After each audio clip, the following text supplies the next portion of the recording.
Bengal eligible college and university teachers association তথা বেকুটার প্রথম বার্ষিক রাজ্য শিক্ষা কনভেনশন ৩রা মার্চ অনুষ্ঠিত হল সল্টলেকের রবীন্দ্র ওকাকুরা ভবনে। রাজ্যের আংশিক এবং চুক্তিভিত্তিক অধ্যাপকদের যোগ্যতা মান নিয়ে শিক্ষা মহলে একাধিকবার প্রশ্ন ওঠায় ইউজিসি যোগ্যতা সম্পন্ন অধ্যাপকদের নিয়ে সংগঠনটি তাদের প্রাপ্য মর্যাদার দাবিতে সোচ্চার হয়েছে। বেকুটা মানে এরা যাদের এলিজিবল কলেজ এবং ইউনিভার্সিটিতে যে পার্ট টাইম প্রফেসররা আছে, টিচাররা আছে, তারা জিজ্ঞাসা করছে আমরা তো এলিজিবল, তাহলে আমাদেরকে কেন এখনো পর্যন্ত পার্ট টাইম রাখা হয়েছে। আমি বলেছি ব্যাপারটি নিশ্চয়ই বিবেচনা করা হচ্ছে এবং কলেজ সার্ভিস কমিশন হোক, পিএসসি হোক, এই যে সার্ভিস পিরিয়ডটা এটার একটা ওয়েটেজ নিশ্চয়ই তাদের দিতে হবে এবং আমরা দিচ্ছিও এবং আমরা নিচ্ছিও।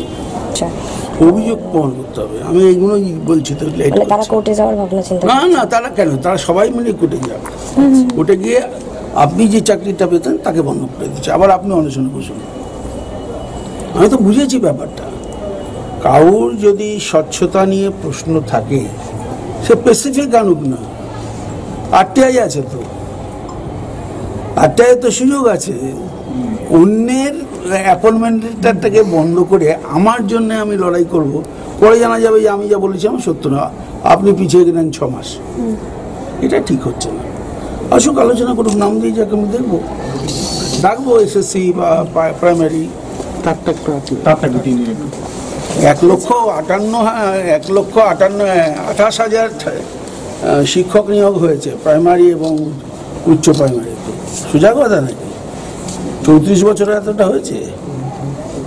সবই ক্যাজুয়াল, সবই পার্ট টাইম, সবই গেস্ট। আমি তো চেষ্টা করছি, কেউ তো আমরা তো এদের নিয়ে আসিনি। মমতা বন্দ্যোপাধ্যায়ের মানবিকতা এখানেই যে কাউকে তিনি বসাননি কষ্ট সত্ত্বেও, বরঞ্চ স্থায়ীকরণের দিকে চেষ্টা করছেন যাদের যোগ্যতা আছে।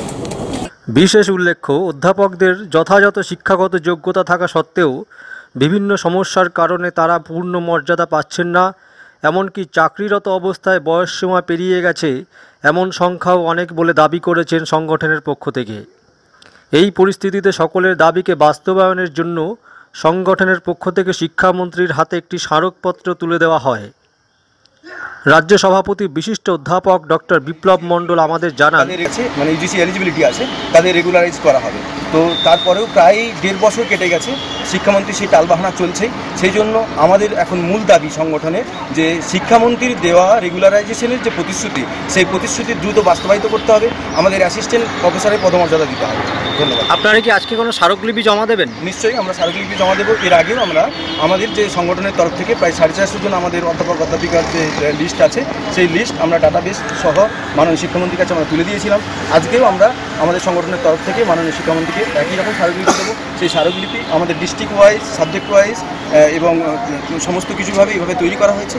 সেই স্মারকলিপি আজকে আমাদের তুলে দেওয়া হয়। সরকারের প্রতি আপনারা কতটা আশাবাদী? সরকারের প্রতি আমরা আশাবাদী। এর আগে আমাদের মাননীয় শিক্ষামন্ত্রীর সঙ্গে একাধিকবার বৈঠক হয়েছে, আমরা দেখা করেছি। মাননীয় আমাদের চিফ মিনিস্টারের ওএসডির সাথে কথা বলেছি। আমরা মুখ্যমন্ত্রীর সঙ্গে এখন পর্যন্ত সাক্ষাৎ করতে পারিনি, সেই সাক্ষাৎ করার জন্য প্রসিডিওর চলছে। আমরা একাধিকবার সেখানে আমরা আমাদের দাবি সনদ সেখানে পাঠিয়েছি। আগামী দিনে নিশ্চয়ই সেখান থেকে আমরা ডাক পাবো। আমাদের যে দাবি সেটা মুখ্যমন্ত্রীর কাছে পৌঁছে দেওয়া শিক্ষামন্ত্রীর মাধ্যমে, সেটা আমাদের এখন মূল কাজ। এদিন অন্যান্যদের মধ্যে উপস্থিত ছিলেন সাধারণ সম্পাদক ডক্টর শুভঙ্কর পাত্র, প্রমুখ শিক্ষক ও অধ্যাপক বৃন্দ। সকলেই শিক্ষামন্ত্রীর ঘোষণা সহানুভূতিশীল মনোভাবের জন্য তাঁকে এবং মুখ্যমন্ত্রী মমতা বন্দ্যোপাধ্যায়কে স্বাগত জানিয়েছে। চিত্র সাংবাদিক সুবল সাহার সাথে পিন্টু মাইতির report, SD Bangla TV news.